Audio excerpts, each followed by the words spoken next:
Good morning, class. Happy Monday morning.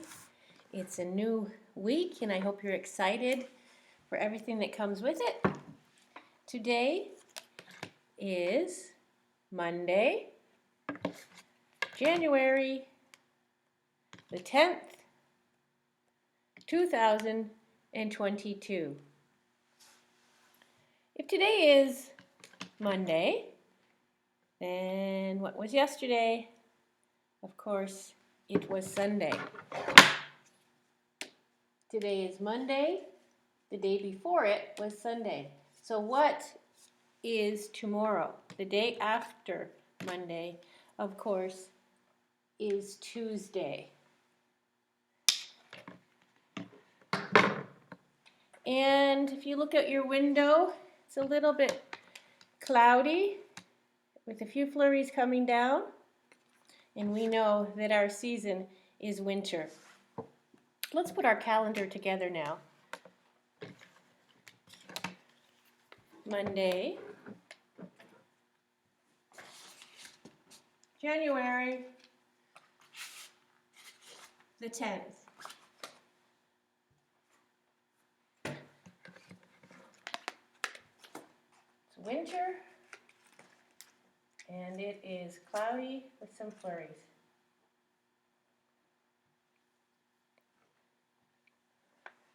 Well, who remembers what our letter of the week was last week?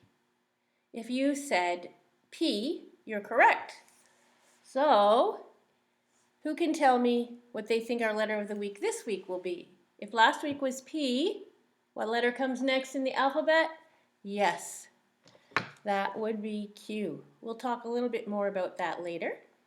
But let's thank God for this beautiful day and ask Him to help us listen to His voice today. Dear Jesus, we thank you for being with us this past weekend and for the nice time that we had. Thank you that we could worship you and spend time with our families. We thank you that it's a new day and a new week.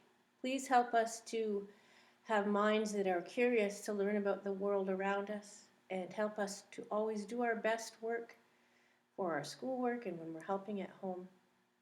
Help us to listen to your voice so we can make the right choices today and throughout the week. We pray in Jesus' name. Amen.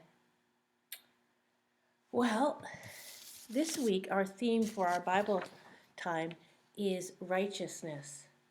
When we are righteous, we are making the right choices.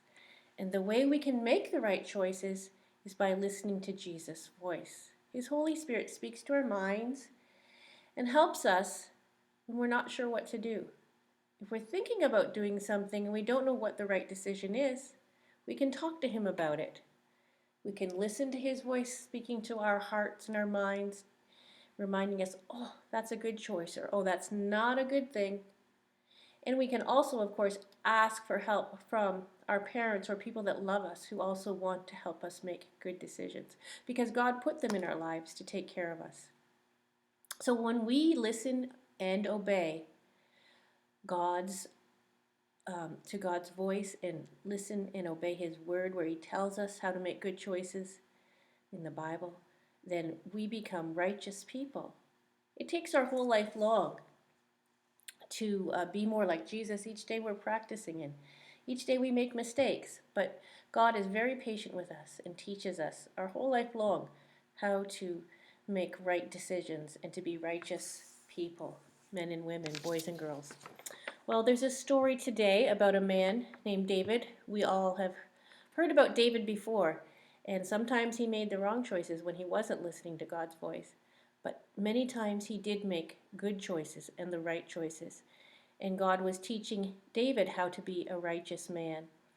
And there's a story in the book of 1 Samuel chapter 24. And you can read that together with your family and learn about this time when David made a righteous choice. And our new verse this week is, "You are righteous, Lord, and your laws," in the Bible, "are right." We know that if God tells us something, it's always going to be the right thing to do. We don't have to worry that there might be something in the Bible or one of God's laws that are not good, they're always good. You are righteous, Lord, and your laws are right. We can be confident that God's laws are right. And there's an exclamation mark there at the end of that sentence, because we really mean it. God's laws are right. They can be trusted and they're good. That verse comes from Psalm 119, verse 137. So you can be practicing that all week long. Thank you so much for those of you who sent your verses in to me on Friday. And please remember to send your verse every Friday. I'm looking forward to hearing more verses this coming Friday. And this verse that we're practicing all week long about God's laws being right and helping us be righteous people. Moving on, in language today, you're working in your printing books. We said our new letter of the week is the letter Q. So uppercase Q, let's take a look at it. Here it is. What does it look like? We can see the arrow is pointing this way. So I'm going to trace it with my finger. You can do it in the air. All the way down and back up to where we started. Let's do that again.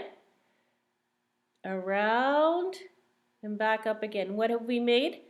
A circle, yes. And you can notice the Q is a circle with a little tail coming out of it. Now, what is a circle made up of? Let's take a closer look at the letter Q. Yes, you can see that a circle is made of two curves. So let's do one curve and then stop and finish up with the second curve. Start at the top, come all the way down to the bottom, and we have one curve. But if we come back up again to the top, we have completed two curves. One from the top to the bottom, and one from the bottom back up to the top.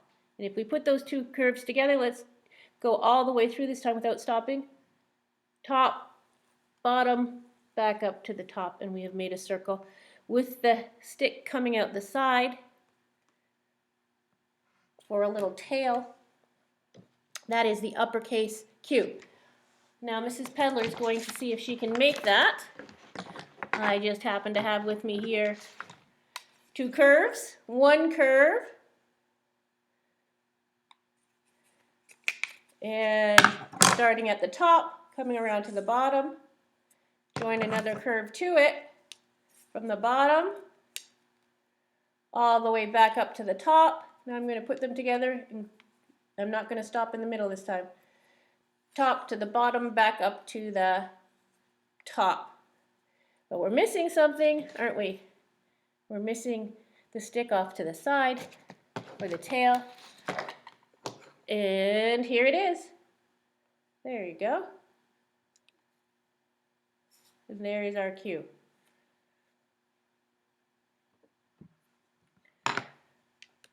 Sometimes things look a little backwards on the computer, so I'm trying to get it so it looks the right way for you. Here, put it on top of here and then we'll know for sure. There we go. There. There's our Q. Let's practice that again in the air, starting at the top, coming around and all the way back up with a little tail off to the side.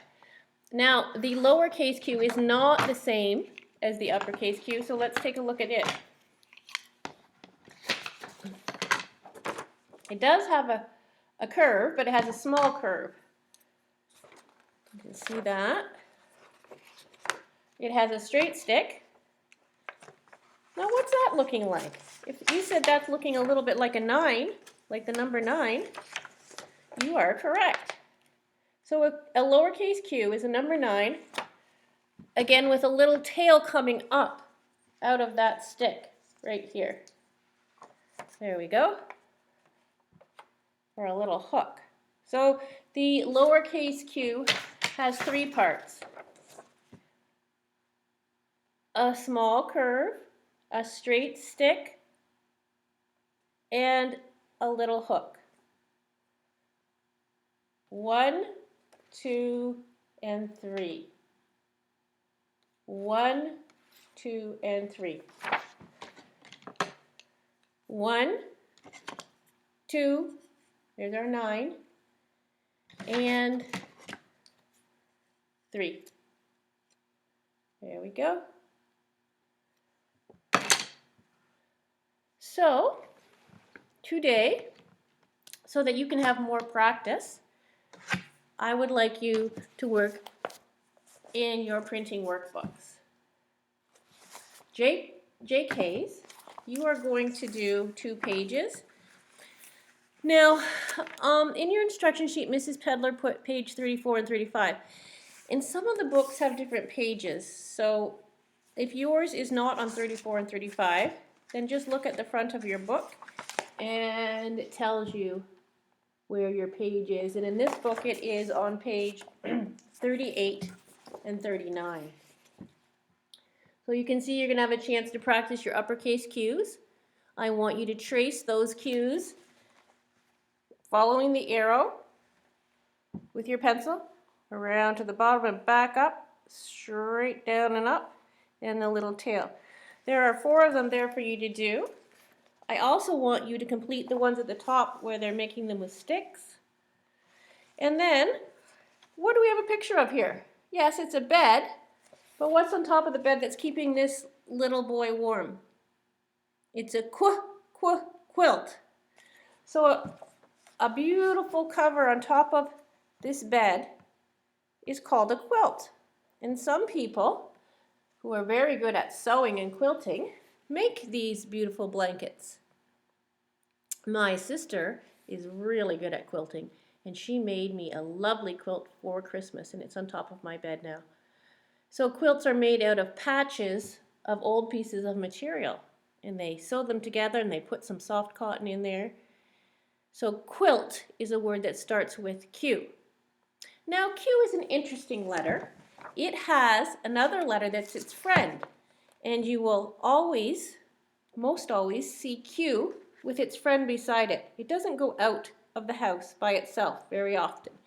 It always takes the U with it. Q, U.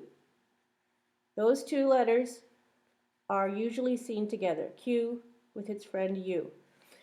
And what they say is qu, qu, qu. You can pretend that your hands are the beak of a duck saying quack, qu, qu, quack, qu, qu, quack. And that will help you remember the sound for the letter Q. Qu, quack. Now, I would also like you to practice these circles, because when we practice circles, they help us make cues. So on this page, you are going to draw some circles and some different faces. So you're going to trace this circle at the top, from the top all the way back around again, and you have the face of a bear. You are going to trace this circle down below, put some ears on it, and the face of a bear. You're going to trace this kitty cat face all the way around and trace it, the ears. And then we can also make a rabbit with a circle face. Trace the circle, color the ears, then make a circle of your own, starting at the top, coming all the way back around again. If you want, you can do one curve down to the bottom, and then another curve up to the top, and then put those ears on. They're ovals. For the bunny, make a little triangle nose with some hooks coming out of it and some whiskers, and there you go. Kitty cat, bear, and bunny rabbit. So, JKs, that is your assignment in your printing book, 2 pages. I'd like to see your neatest printing and your neatest coloring. SKs, you have 2 pages in your printing book as well. Page 21 and 62. And again, if those are not the pages in your book, you can look at the front to find the correct pages. So on 21, we have a picture of a quarter. Now, this says United States of America at the top. Our quarters do not look like this, but they still are, they mean 25 cents. A quarter is silver. It has a picture on the front of it, and it equals 25 cents. And QU is in front of the word quarter. I would like you to practice your uppercase cues on this page, starting at the dot at the top, coming around to the bottom, and then another curve back up again. You're going to do them in these gray squares, and then one on your own at the end. Complete the ones up here at the top to show you the parts of a cue. A curve, another curve, and a stick coming off the side. That's your uppercase cue. Then you need to turn to your lowercase cue page. On page 62, it looks like this. Finish these cues at the top. At the dots, practice your own lowercase cues. Curve from the top line down to the bottom line. Please keep that curve inside the top and the bottom lines. Then a straight stick down from the dot with a little hook coming out of the end of that stick. You're going to do 1, 2, 3, 4, and then one of your own at the end. Make sure you start them at the dots. And again, make sure that curve stays inside these two lines. And the stick, of course, goes down below, and the hook. Here's another cue picture. You can color it after you're done your printing. Q is for queen. Now let's practice all our jolly phonic sounds for the letters of the alphabet that we've taken so far in kindergarten. A, ants on my arm. B, baseball bat. C, castanets. D, drum. E, egg, like you're cracking an egg. F, floating fish. G, gurgle. H, hot. I, itchy. J, juggle, or jiggly jello. K, karate, or kick. L, lick your lollipop. M, yummy. N, nose. O, ah, like you're at the doctor's office and he tells you open your mouth and say ah. P, we're blowing out the candle. And Q, quack. And that's the letters we've taken so far. Remember, some of those letters are vowels, A, E, I, O, N, U, sometimes Y, and they can say their own name or they can say their sound. The rest of the letters in the alphabet are consonants, and they only say their sound. They don't say their name when they're in front of a word or in the middle or the end of a word, just their sound. Okay, let's talk a little bit more about the letter Q. We said quarter starts with Q. We said quilt starts with Q. We said queen starts with Q. And quilt, queen, quarter. What else starts with Q? Look at this fancy bird. This is called a quail. Quail also starts with Q. Look at that beautiful puff on top of the quail's head. God has made his creation very beautiful. Each creation, each animal is unique, special, and different. And we, human beings, are made in his image. And each one of us is unique, special, and different from the other people in your family, the other people in your class. We're all good at different things. We're all not so good at different things. We all like different things. We all look different. And that makes the world interesting. If we were all the same, it would be very boring. So there is the beautiful quail. And I'm going to read a little cue book. You can see the uppercase Q and the lowercase q, about the quiet quail. So there's the quail with the little poof on top of its head, although its poof isn't as big as those other ones. These quails have much more beautiful poofs. But this is the quiet quail. Quincy is a quiet quail. He likes to do quiet things. Quincy likes to snuggle with his favorite quilt and listens to the quiet pitter-patter of the rain.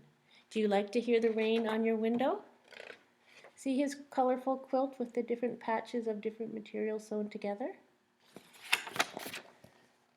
Quincy likes to sit quietly and read. That's why we're learning our letters, so that you can next year start to learn how to read as well. And also this year, we're starting to learn how to read some small words. Quincy likes to take quiet walks. Do you like to go for a walk in the woods with your family or downtown? Sometimes on his quiet walks, Quincy meets his friend Dottie Duck. Dottie is not very quiet. Dottie is quite loud. Quack, quack, quack, quack. Hi, Quincy, quack, quack, shouts Dottie. Hello, Dottie, whispers the quiet quail. I think Dottie is forgetting her indoor voice. Well, she is outside, though, isn't she? I wonder what Quincy thinks of her loud yelling. Quack, quack, quack. We shall see. Quincy and Dottie sit in the park. Quack, quack, quack, quack, quack, shouts Dottie. What a beautiful day, quack, quack. Dottie quacks and quacks till Quincy's head hurts. Dottie, please quit quacking, says Quincy. But Dottie is quacking so loudly she does not hear the quiet quail. You can see how loud she's quacking by the vibrations that are coming out of her mouth, out of her beak. Quincy decides to go for a swim to drown out Dottie's quacking. He spreads his quilt on the grass and jumps into the pond. And there he is jumping in. You can see his quilt on the grass. Suddenly, Queenie the dog trots by. She grabs Quincy's quilt and runs away. Oh no. My quilt, cries Quincy. Someone stop Queenie. But Quincy's voice is too quiet and no one hears him. Queenie runs right past Dottie. That's Quincy's quilt, quacks Dottie. Catch Queenie, quick! The other animals hear Dottie's loud quacking and they chase Queenie. So maybe it was a good thing that Queenie, we're mixing up our cue words. Maybe it was a good thing that Dottie had a loud voice in this case because all the other animals hear her saying that Queenie is stealing Quincy's quilt. Do you think they'll help out? It looks like they're chasing after Queenie to get the quilt back. Queenie is quick, but the other animals are quicker. They snatch Quincy's quilt from Queenie's teeth. They give the quilt back to Quincy. Wow, isn't that wonderful? Quincy thanks all the animals for rescuing her quilt, especially Dottie. Your loud quacking saved the day, Quincy tells Dottie, and for once the quiet quail is happy to have such a noisy friend. We're all different, aren't we? Some of us are loud, some of us are quiet. How many things can you find that begin with the letter Q? Take a minute and look. Do you see that queen? Do you see Quincy? Do you see that special feather? That is called a quill. A long time ago, people wrote with feathers. They would dip the bottom of the feather, the pointy part, in ink. And they would write with the ink. And then when the ink would run out, they would dip it back in the ink. And there's the beautiful feather on the end of it. It's called a quill. And do you see ice cream for 25 cents? What did we say the name of the 25-cent coin is? It is a quarter. Yes.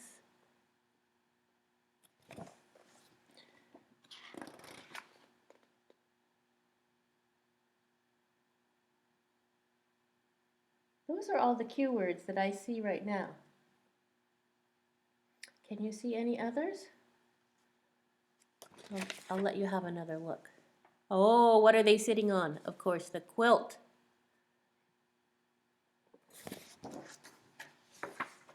Here's a cue poem for you. Q is for quail and a quilt on your bed. Q is for queen and a crown on her head. Q is for quack and a quarter to spend. Q is for a quarrel you have with a friend. Hooray for Q, big and small, the quaintest, quirkiest letter of all. So that was the quiet quail. What words can you remember from that book? Quiet, quail, Quincy, Queenie, quilt, quarter. Can you remember any other ones? Quirky, quick, quit. Well, those are quite a lot of cue words. Quarrel. Quarrel is when you have an argument.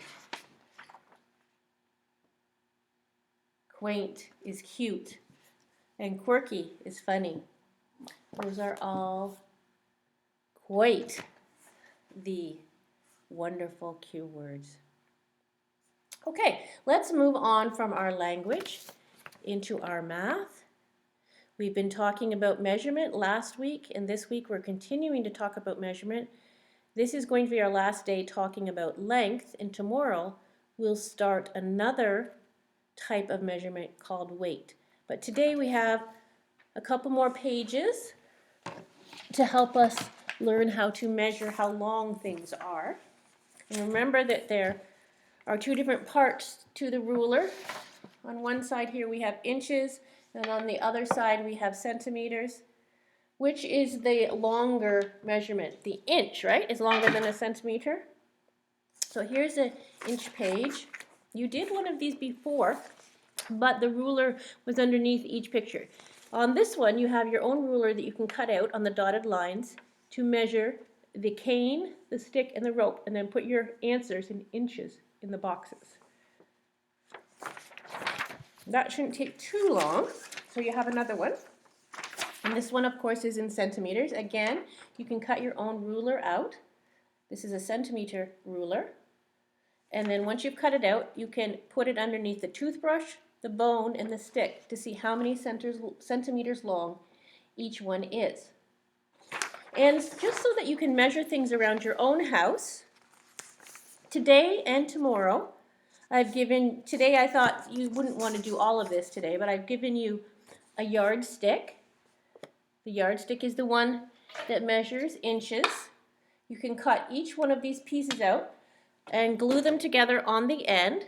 We've done this before, SKs, you did this last year, but you might have lost it, so I thought you might like to have another one. Glue those pieces together, but before you glue them together, you can glue them onto this green piece of paper because it's more sturdy than this white one, and that means it won't rip so quickly. And then glue each piece together so you have your own yardstick, and you can measure things around your house, outside your house, and practice measuring. And then tomorrow I gave you the centimeter page so that you can make your own meter stick like this, and a green page to glue those pieces on. Glue each piece together, and you'll have your own yardstick and your own meter stick to start practicing your measuring around your house and outside your house. Well, that is enough assignments for today, I think. So I think we need to take a break, stretch, get a snack, go to the bathroom.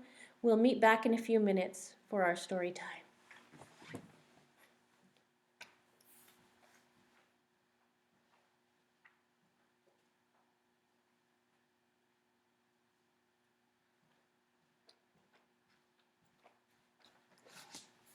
All right, I hope you're in a cozy spot.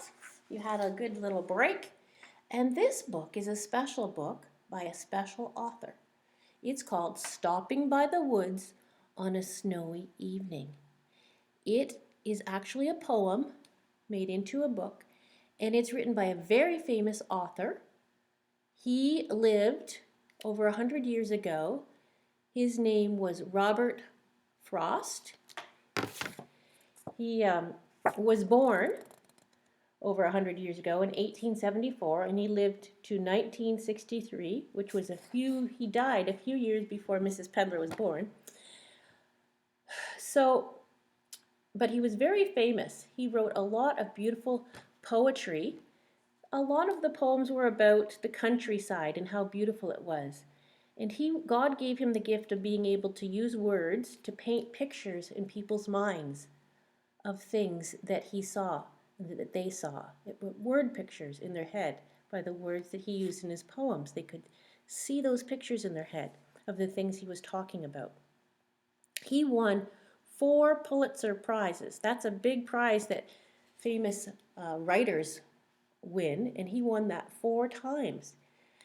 And this was also illustrated by a very talented artist named Susan Jeffries, and she won the Caldecott honor. So sit back and enjoy this poem book by Robert Frost and see if it puts any pictures in your head of winter in the countryside. Stopping by the woods on a snowy evening. You can see on the cover how that looks like a frosty, snowy day. There's not much color in it. It's gray and white, but it's a beautiful contrast. Can you see an animal there in the distance? A horse pulling a sleigh?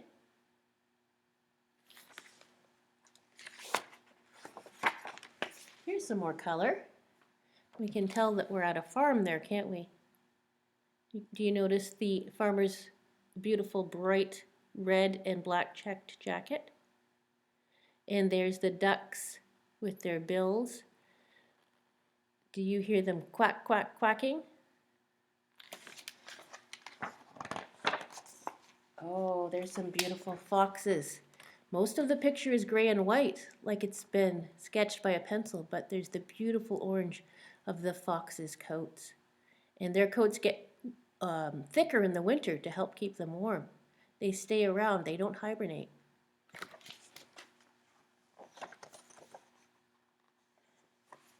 There's the sleigh. So we can tell this wasn't right now because people travel in cars, don't they? Not so much in sleighs anymore.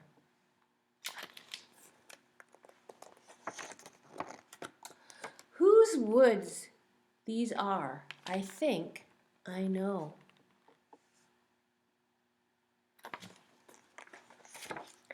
His house is in the village, though.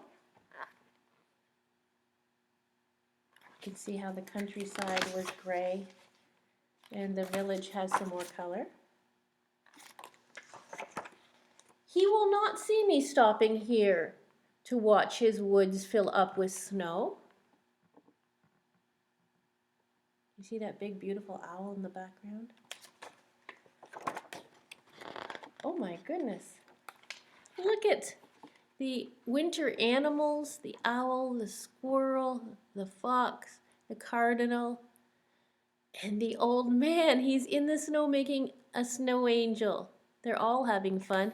And look at the bunny rabbit. You can barely see the winter hair because he's the same color. He camouflages with the snow. All these winter animals get thick winter coats, and the birds fluff out their feathers to stay warm. My little horse must think it queer to stop without a farmhouse near. Why did they stop? So the farmer could make a beautiful snow angel. Do you think the horse is wondering why they stopped? Between the woods and frozen lake, the darkest evening of the year. The darkest evening of the year. That was December 21st, when the season changed to winter. That's called the Winter Solstice.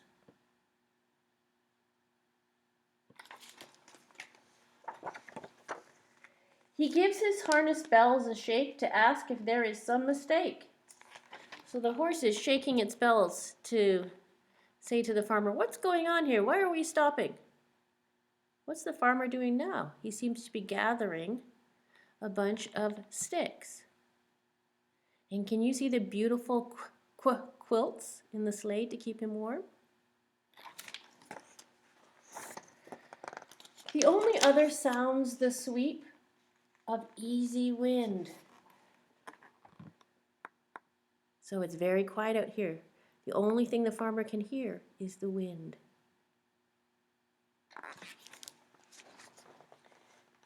And the downy flake. The only other sounds the sweep of easy wind and downy flake. Look at those beautiful snowflakes. They certainly are artwork, aren't they? Let's count and see if they have 6 sides and points. 1, 2, 3, 4, 5, 6. 1, 2, 3, 4, 5, 6. 1, 2, 3, 4, 5, 6. So the snowflakes are all the same in some ways. They have 6 points and 6 sides, but can you see how they're all different as well? Just like we're all the same in some ways, but we're also different in some ways. And can you see how everything is gray and white, and then there's the pop of color of the farmer's jacket and his scarf? The woods are lovely, dark and deep. Oh, it looks like he's put that stack of twigs down there on the ground. I wonder why.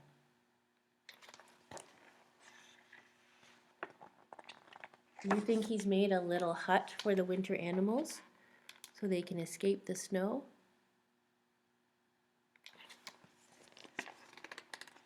Oh, look! Can you see those deer peeking out between the trees?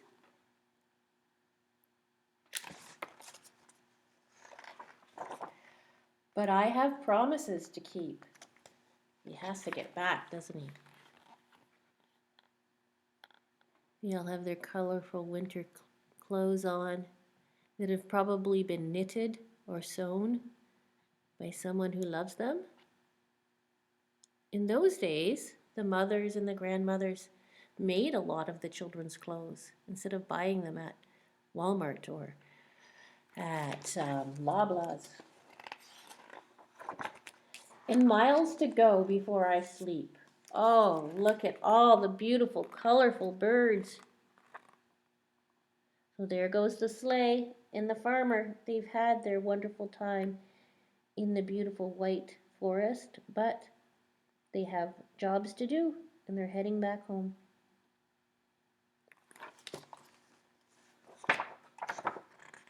And miles to go before I sleep. What's happening? It looks like it's snowing even harder, so it's a good thing that they're on their way home. You can barely see them with the snow swirling around.